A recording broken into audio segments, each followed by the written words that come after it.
शुभ संध्या। आज आम दशम श्रेणी ओडिया साहित्य बही आम साहित्य सिंधु बही जन्मभूमि प्रबंध विषय किसी आलोचना करवा। जन्मभूमि यार लेखक होउचंती कृष्णचंद्र पाणिग्राही। कृष्णचंद्र पाणिग्राही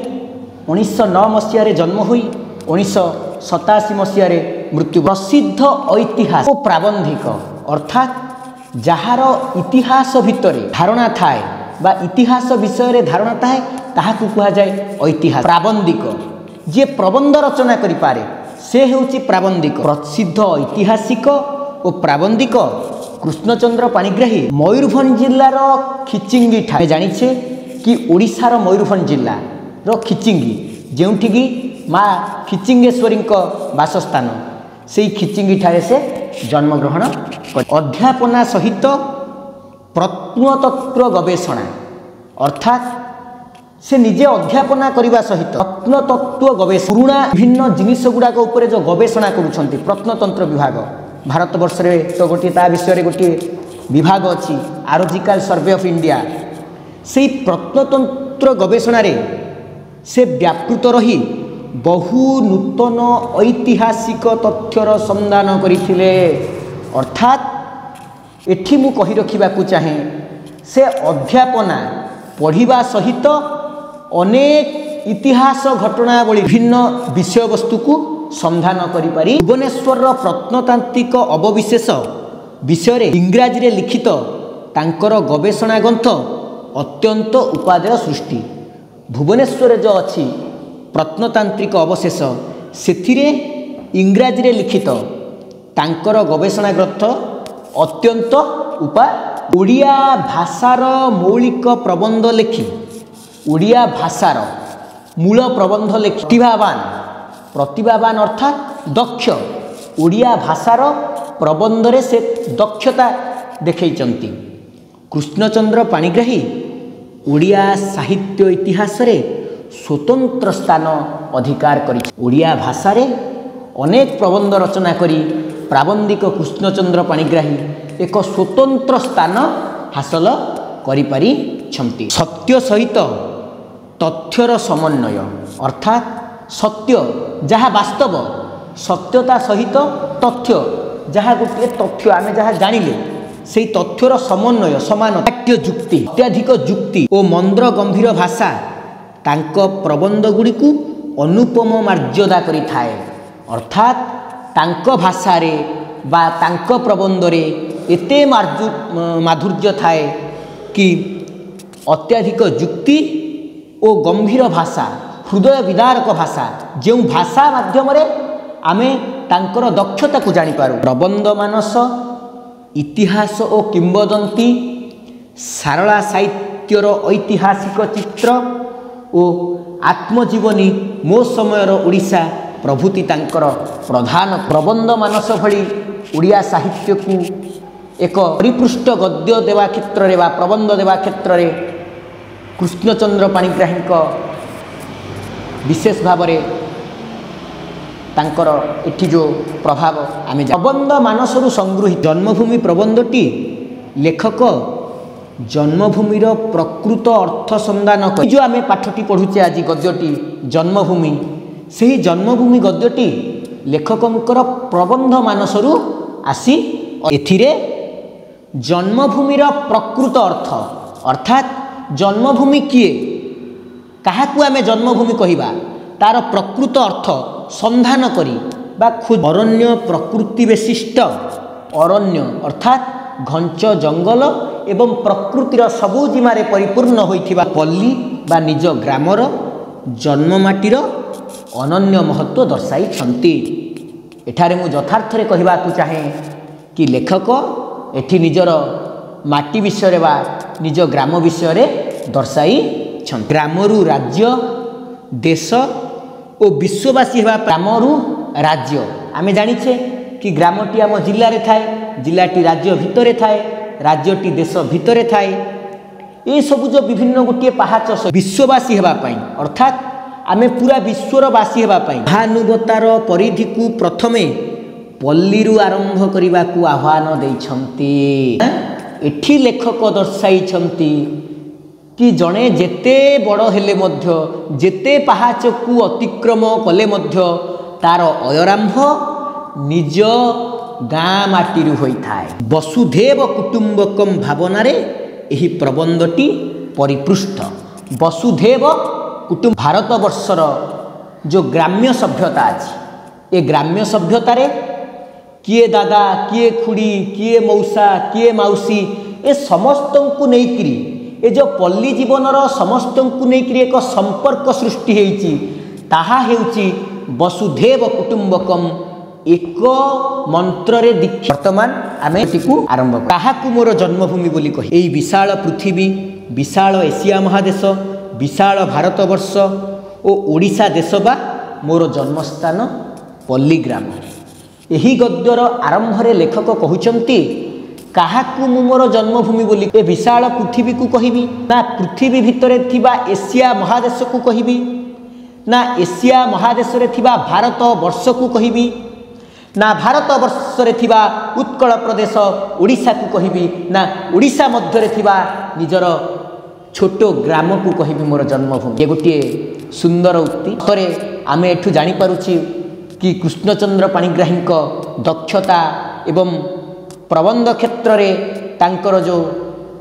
नूतन अभ्युदय अर्थात नुआ नुआ किसी सृष्टि करिवार भावना एठी आमे जानिछे कि जदि मोर गाँ जन्मभूमि तेबे गाँ कौन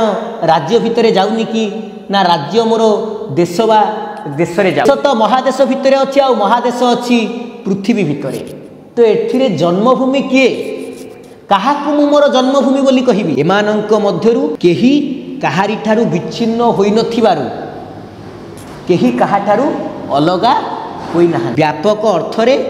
ए समस्त मोर जन्मभूमि। जदि लक्ष्य करिवे आपण तो सबु होउची मोर जन्मभूमि, मो गाँ मो जन्मभूमि, मो उत्कल प्रदेश मो जन्मभूमि, मो देश भी मो जन्मभूमि। हेले मध्य ए सबु मोर जन्मभूमि हेले मध्य मातृगर्भरु पड़ी जेउठी प्रथमे मु स्पर्श करिछि माटी को मातृगर्भरु पड़ी जेउठी प्रथमे मु भूमि स्पर्श कली जेउठारे रूप रस गंध स्पर्शर प्रथम परिचय पाइली जेउठारे रूप मो रूपर परिचय पाइली रस रस तो आमे जानिछे जहा आस्वादित हुए ताहा रस श्रृंगार हास्य करुण रौद्र वीर भयानक विभर्च अद्भुत शांत इति रस निष्पत्ति अर्थात जहाँटारू मु किछि आस्वादित हेली मु कांदिली मु हसिली ए हेउची मोर रस गंध जहाँ मु बारी पारिली गंध को आउ स्पर्श जहाँ को मु स्पर्श करि पारिली सेई माटी को हो मो माँ को मध्य हो छुआटी जेतेबेले जन्म होइताय प्रथमे निज माटी माँ को ही स्पर्श करुथाय जेउठी मु मोर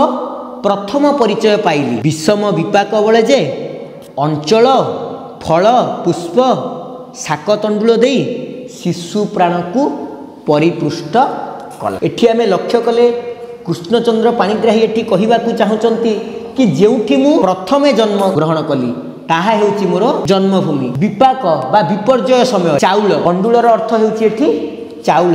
तो जेउठी मु चाउल पाइली तंडुल ढाली देई चाउल ढाली देई शिशु प्राण को परिपृष्ट कला जेउठी मु किछि भोजन कली ताहा हेउची मो जन्मभूमि। सेही पल्ली ही मोर जन्मभूमि सेही ग्राम हेउची मोर जन्मभूमि सेही मोर माता सेही मोर सेही मोर माता अर्थात से हेउची मोर माँ सेही मोर धात्री धात्री अर्थात जे धारण करे से हेउची धात्री ओ शिक्षयत्री सी मोर शिक्षक मते शिक्षादान करिअछि। आयु सूर्य जेते बेसी बढ़ी चलीची ता सहित मोर संबंध सेते बेसी घनिष्ठ हेबार अर्थात आयु सूर्य मोर बयस जेते बढ़ी बढ़ी चलीची ता सहित मोर संबंध संपर्क बेसी घनिष्ठ हेबा कथा कहा सहित जन्मभूमि सहित कहार लेखक कृष्णचंद्र पाणिग्राहींकर किंतु ए संबंध बा ए संपर्क दिन को दिन क्षीण होई जेपरिकी लीन हेबारे बसिछि। एठी लेखक कहउचंती कि मोर जेते बयस बढ़ुची जन्मभूमि सहित मोर संपर्क सेते बढ़िबा कथा बा सेति बेसी संपर्क रहिबा कथा किंतु मु लक्ष्य करूछि बा लेखक कृष्णचंद्र पाणिग्राही लक्ष्य करूछन एठी तांको संपर्क धीरे धीरे लीन बा शेष हेबारे लिभिबारे दिसुछंती से अनुमान करि पारुछ समय स्रोतरे मु निस्सहाय शुक्ल तृण परि भासी जाए समयर स्रोतरे समयर ए धारे बा सुअरे मु शुक्ल निसहाय जार मोर सहायता पाई मध्य किए ना सहाय शुक्ल तृण परि भासी चली जो तृणटी समय स्रोतरे से भासी चली कहिबार अर्थ होउची जो भली तृण गुड़ाक किछि अजाणतरे चली जाइछंती ठीक सेही परि लेखक एठी निसहाय भावरे चली मोर जन्मभूमि को फेरी जिबा पई मोर नैतिक साहस ना से निसहाय होइछि इच्छा थिले मध्य से आउ जाई पारु नाहंती बा तांकर आउ जन्मभूमि को जिबाकू साहस ना एहा भितरे मोर पुनर्जन्म घटी जाइछि एथि मध्यरे मोर पुनर्जन्म घटी जाइछि अर्थात पुणी थरे मु जन्म हेछि बोली कहिचंती किंतु ताहा सत्यता नहे लेखकंकर पुनर्जन्म घटी नाही सतरे कोन केबे गोटिए मानवर पुनर्जन्म घटे कि यह एक कल्पना संगत जड़े मनीष वास्तव में गोटे थर ही जन्म नहीं आज मु तार रूप को जातिस्मर परी खाली स्मरण करे आज तार रूप को कहार मो ग्रामर जन्मर भूमिर रूप को मु जातिस्मर अर्थात केवल मु गौरवान्वित ही करे सिना आउ जन्मभूमि को जीवाकू साहस मोर पाई नाही एठी कृष्णचंद्र पाणिग्राही केवल निज जन्मभूमि विषय घटनावली विषय केवल भावुचंती सिना से आउ निज जन्मभूमि को जीवाकू साहस करि पारु राशि राशि शालतरु राशि राशि शालतरु बहुत दिनरु राशि राशि मध्य तटनी बेष्टित भंज कीर्ति किरटिनी तटनी बेष्टित नदी बेष्टित तटनी होउची नदी बेष्टित भंज कीर्ति किरटिनी भंज कीर्ति किरटिनी अर्थात एठी मयूरभंज कथा कह जाइछि मोर जन्मभूमि मो आखि आगरे मैं जानिछे मयूरभंज राजा रामचंद्र भंजदेव अंचल सेई दृष्टि एहाकू भंज कीर्ति किरटिनी कहा जाए मोर जन्मभूमि मो आखि आगरे भासी जाए किंतु तार कूलकू फेरी जावाकू मोर आउ साहस हुए नहीं एठी कृष्णचंद्र पाणिग्राही इच्छा निज मातृभूमि बा निज जन्मभूमि को जीवाकू इच्छा थिले मध्य से आउ जीवाकू साहस करि पारु नाहंती एहा व्यक्तिगत समस्या नुहे जे केवल मोर समस्या नुहे ताहा हेउची व्यक्तिगत समस्या हा समस्त शिक्षित समाजर समस्या एहा समग्र शिक्षित समाज जेते जण शिक्षित अछंती ए सबु शिक्षितर ए समस्या धर्मांतरण ग्रहण कला परे बहु धर्मांतर दीक्षित होई जेपरी धर्म पाखरे समस्ते मानविकता को उत्सर्ग करी सेमानंक नाम पदवी भाषा आहार व्यवहार बदलाई दियंती एठी जो कहिसंती लेखक धर्मांतर ग्रहण कला परे अर्थात धर्मांतरीकरण जणे व्यक्ति निज धर्म छाड़ी अन्य धर्म को जेतेबेले ग्रहण करे ताहाकू कहा जाए धर्मांतरीकरण से जो धर्मांतरीकरण ग्रहण कला बेले जेपरी मानविकता अर्थात मनीषर मनीषत्व बा मूल्यबोध को उत्सर्ग करी छाड़ी दे सेमानंक नाम अर्थात आमे जानिछे हिंदू धर्म अनुसार हिंदू नाम गुड़ाक अच्छे जदि ईसाई धर्म ग्रहण करे तो तार नाम भाषा भूषा आचार व्यवहार ये सबुरे परिवर्तन देखा जाए ठीक से भली एठी लेखक अनुमानिक करी एहा कल्पनावशतः कहिसंती कि धर्मांतर ग्रहण कला परे बहु धर्मांतर दीक्षित व्यक्ति जेपरी धर्म पाखरे निजर मानविकता को उत्सर्ग करी नाम पदवी भाषा आहार व्यवहार बदलाई दियंती बा परिवर्तन करी दियंती शेष बेलकू जातीयता को भूली शेषरे जातीयता जातीयता बेले समग्र जातिर जातीयता बा एकता जातिर एकता एपरी निज जन्मभूमि को सुद्धा अस्वीकार करती तेबेले कौन करती जे धर्मांतरी ग्रहण करे निज जन्मभूमि को मध्य स्वीकार करे नाही ठीक सहीपरी संख्यातीत शिक्षित व्यक्ति सहीपरी संख्यातीत बेले शिक्षित समाज गोष्ठी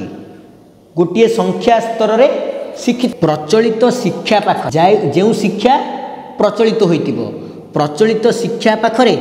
सेमानंक समस्त मानविकता को उत्सर्ग करी शेष बेल को निजर जन्मभूमि को पासरी अर्थात लेखक एठी कहवा चाहती कि धर्मांतरीकरण कला परे जड़े व्यक्ति जी भली भाव अन्य धर्म को परिवर्तन करी निज धर्मर समस्त आचार व्यवहार चाली चलन सबू परिवर्तन करती ठीक सेहीपरि शिक्षित व्यक्ति माने मध्य परिशेष निज मातृभूमि मातृभाषा आचार व्यवहार ए सबू परिवर्तन करि दियंती बा पासोरी जाती शिक्षा समापन संगे संगे अर्थात शिक्षा सरिबा सह सह सेमानंकर एक पुनर्जन्म घटी शिक्षित युवक मानंकर शिक्षा सरिबा सह सह सेमानंकर एक पुनर्जन्म पुणी थरे जन्म घटी पल्ली ग्राम को फेरी जाई जीविका अर्जन करिबा दूर था शिक्षा सरिबा परे जीविका जीवन धारण करिबा पई निजे निजर कार्य करिथांती भिन्न लोकर भिन्न भिन्न प्रकार जीविका थाए किंतु जो शिक्षित समाज गोष्ठी कथा एटी कहा जाइछि शिक्षा सरिबा परे शिक्षित गोष्ठी निज ग्राम को जाई जीवन धारण पई जीविका करिबा तो दूरर कथा सेठारे किछि काल अवस्थान करिबा मध्य संभवपर हुए नाही सेठारे किछि समय रहिबा बा किछि दिन रहिबा पई मध्य तांको पाखरे आउ संभव हेउ पारु नाही एणु थरे थरे भाबे ग्राम को जाई कौन करिबी एठी लेखक कृष्णचंद्र पाणिग्राही भाबुछंती मु वर्तमान ग्राम को जाई कौन करिबी जदि ग्रामर उन्नतिकर कार्य पई यथासाध्य अर्थदान ही मोर एकमात्र अवशेष कर्तव्य जदि मो ग्रामर उन्नति कार्य बा ग्रामर उन्नति साधन पई केवल अर्थदान करिबा बा ग्रामर विकास पई किछि अर्थ देबा ताहा ही मोर कर्तव्य तेबे ग्राम को न जाई मध्य ताहा करा जाई पारे जदि केवल ग्रामर उन्नति पाई मोर केवल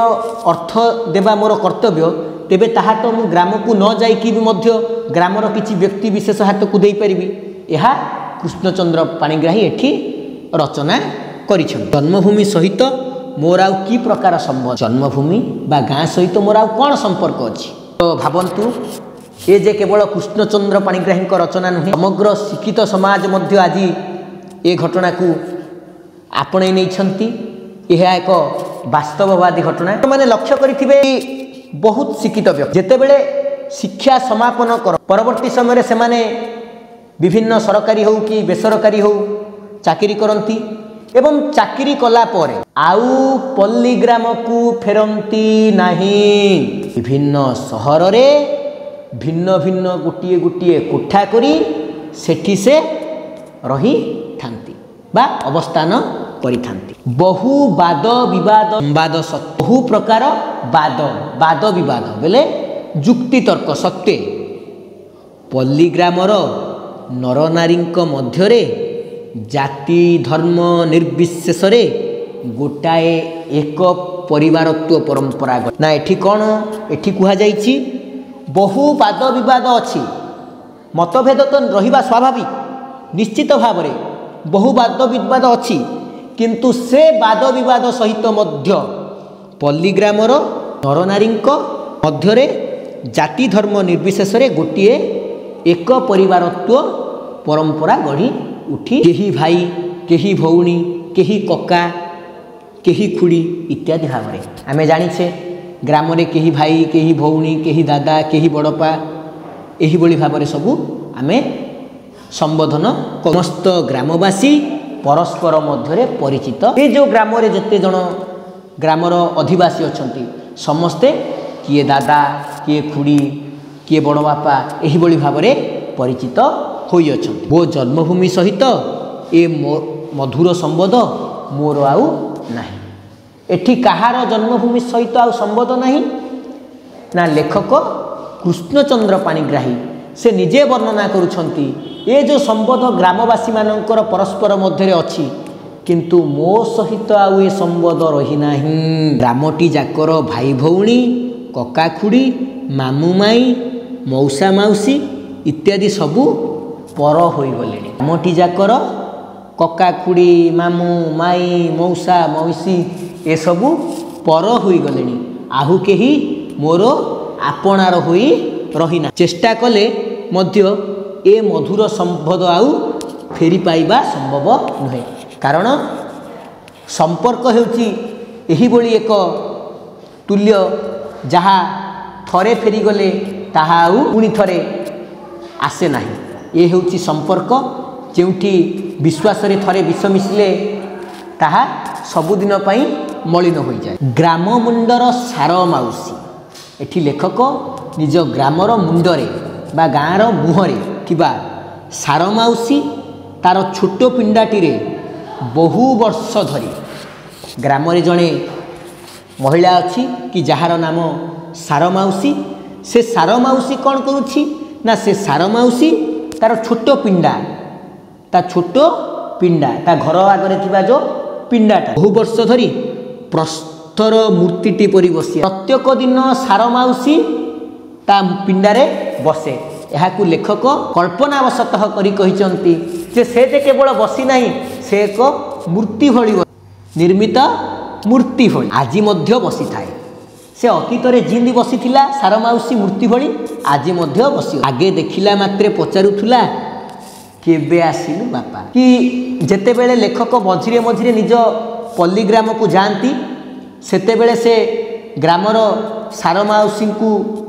ଦେଖନ୍ତି ଏବଂ ଦେଖିଲେ ସାର ମାଉସୀ ଲେଖକଙ୍କୁ ପଚାରେ କେବେ ଆସିଲୁ ବାପା। ଆଜିକାଲି କିନ୍ତୁ କହେ କେବେ ଆସିଲ ବାବୁ। ଅର୍ଥାତ୍ ଏଠି ନିଶ୍ଚିତ ଭାବରେ ପରିବର୍ତ୍ତନ ହୋଇଛି ନା ଯେଉଁ ସାର ମାଉସୀ ଲେଖକଙ୍କୁ ଦିନେ ବାପା ବୋଲି ସମ୍ବୋଧନ କରୁଥିଲା ଯେଉଁଠି ସମ୍ପର୍କ ସୁଅରେ ବାନ୍ଧୁଥିଲା ତାହା ଆଜି ଶିକ୍ଷିତ ଗୋଷ୍ଠୀର ତାଲିକାକୁ କରିନେଇ ବାପା ବଦଳରେ ସାର ମାଉସୀ ଆଜି ଲେଖକଙ୍କୁ ବାବୁର ସମ୍ବୋଧନ। ଗ୍ରାମର ମଝିରେ ବା ଗାଁର ମଧ୍ୟଭାଗରେ ମଝିରେ ଗୋବିନ୍ଦା ଭାଇର କ୍ଷୁଦ୍ର କୁଟୀର। ଲେଖକଙ୍କର ଗାଁ ଜନ୍ମା ମୟୂରଭଞ୍ଜର ଖିଚିଙ୍ଗି। ସେ ଖିଚିଙ୍ଗିର ଯେଉଁ ମଧ୍ୟରେ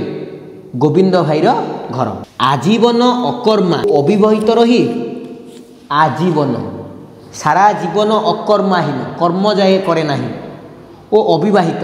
ଯିଏ ବିବାହ ବନ୍ଧନରେ ବାନ୍ଧି ହୋଇନାହିଁ ସେ ତାର କ୍ଷୁଦ୍ର କୁଟୀରକୁ ଦୁର୍ଗ କରି ସମଗ୍ର ବିଶ୍ୱ ବିରୋଧରେ ବିଦ୍ରୋହ ଘୋଷଣା। ଅର୍ଥାତ୍ ଏଠି ଗାଁ ପରିମଳ ଧୋବା ତୁଠରୁ ଜାଣିଲା ପରି ଏଠି ଆମକୁ ବାରି ହେଉଛି କି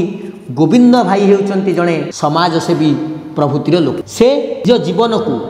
ସମ୍ପୂର୍ଣ୍ଣ ଜୀବନକୁ ଉତ୍ସର୍ଗ କରି ସମର୍ପଣ କରି ତା କ୍ଷୁଦ୍ର କୁଟୀରକୁ ଦୁର୍ଗ ବା ପ୍ରାଚୀର ଭଳି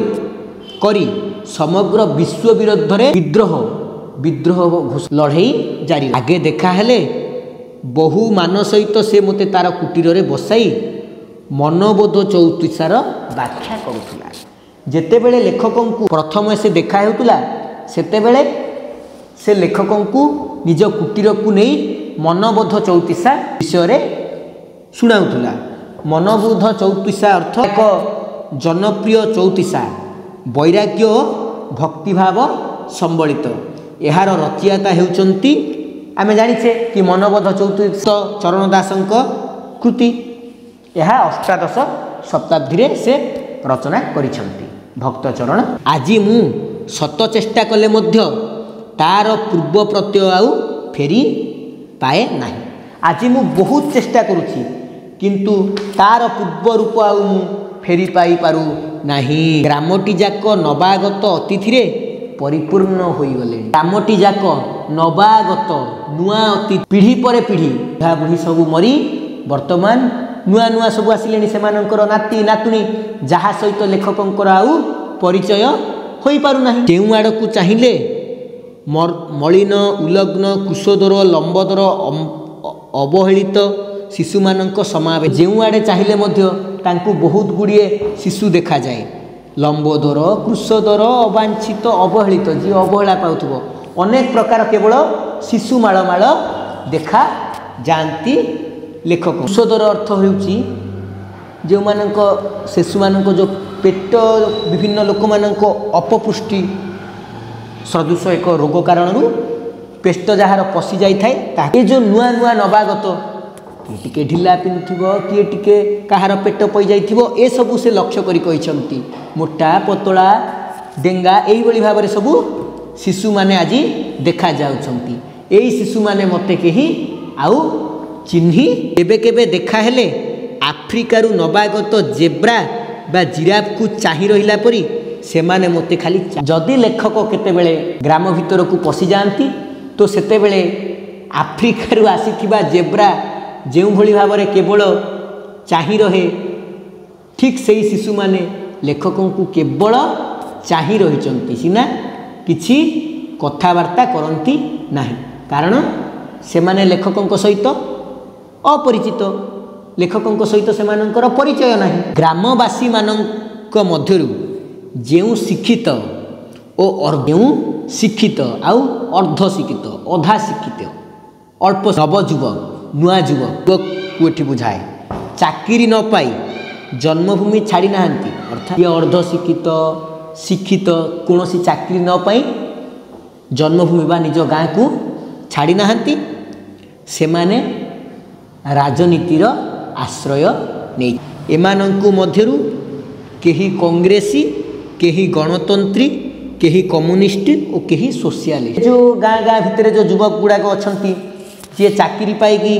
गाँ छाड़ी नाहंती से मध्यरु केते कांग्रेसी विचारधारा केते कम्युनिस्ट विचारधारा यही भाव में भिन्न भिन्न विचारधारा रे कार्य कदी केही एही राजनैतिक मतवाद मध्यरु कौनसीटीर अंतर्भुक्त नुहे ए चारि भितरु जदि उपरोक्त राजनीतिक दल भितरु जदि कौनसी व्यक्ति ए भितरे अंतर्भुक्त नुहे ताहाले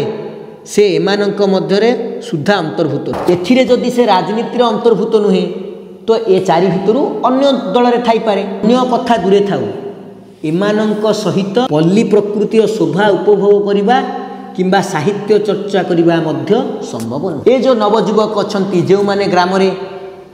राजनीति करूछंती सेमानंक सहित पल्ली प्रकृतिर शोभा उपभोग करिबा परी गछ नदी से जो प्रकृतिर शोभा को उपभोग करिबा अर्थात तांको सहित गाँर प्रकृति बुलिबा एवं साहित्य चर्चा करिबा मध्य संभव नुहे एमानंक सहित आ साहित्य चर्चा करिबा ग्राम परिक्रमण करिबा प्रकृति को उपभोग करिबा संभव नुहे यही जो ग्राम रे राजनीति करुथुबा राजनैतिक मतवाद अनुसार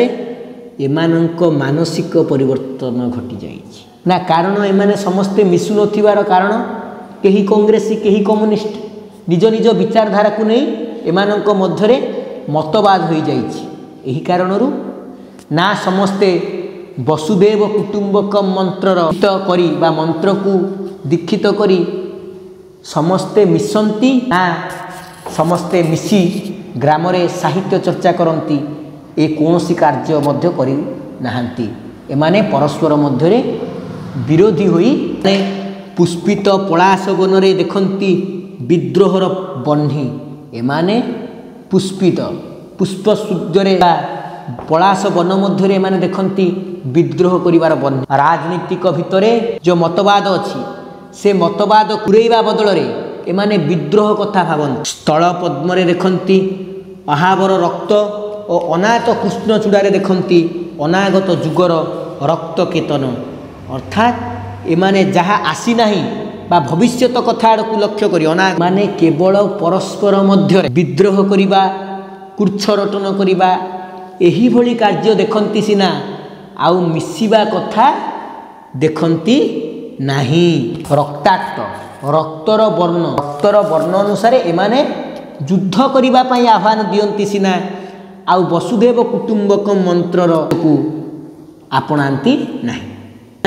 मन सहित गति करी चलिबा ए जो राजनीतिक युवक माने अछंती एठी लेखक गोटे कथा कहबाकू चाहती कि एमाने परस्पर मध्य विद्रोही हो जाए राजनीतिर ଚିନ୍ତାଧାରାରେ ଏମାନଙ୍କ ମତବାଦ ଏମାନଙ୍କର ମାନସିକ ପରିବର୍ତ୍ତନ ଘଟିଯାଇଛି। କୃଷ୍ଣଚୂଡ଼ାରେ ଦେଖନ୍ତି ରକ୍ତ କେତନ, ଏହାର ଅର୍ଥ ବୁଝିପାରୁଛ? କୃଷ୍ଣଚୂଡ଼ା ଭଳି ଯେଉଁ ଫୁଲ ସେଥିରେ ଏମାନେ ରକ୍ତର କେତନ ବା କେବଳ ରକ୍ତରଞ୍ଜିତ କାର୍ଯ୍ୟ। ଧନ୍ୟବାଦ। ଆଜି ଜନ୍ମଭୂମିର ଆମେ ସମ୍ପୂର୍ଣ୍ଣ ଗଦ୍ୟଟିକୁ ବା ପାଠଟିକୁ ଆଲୋଚନା ନ କରିଥିଲେ ମଧ୍ୟ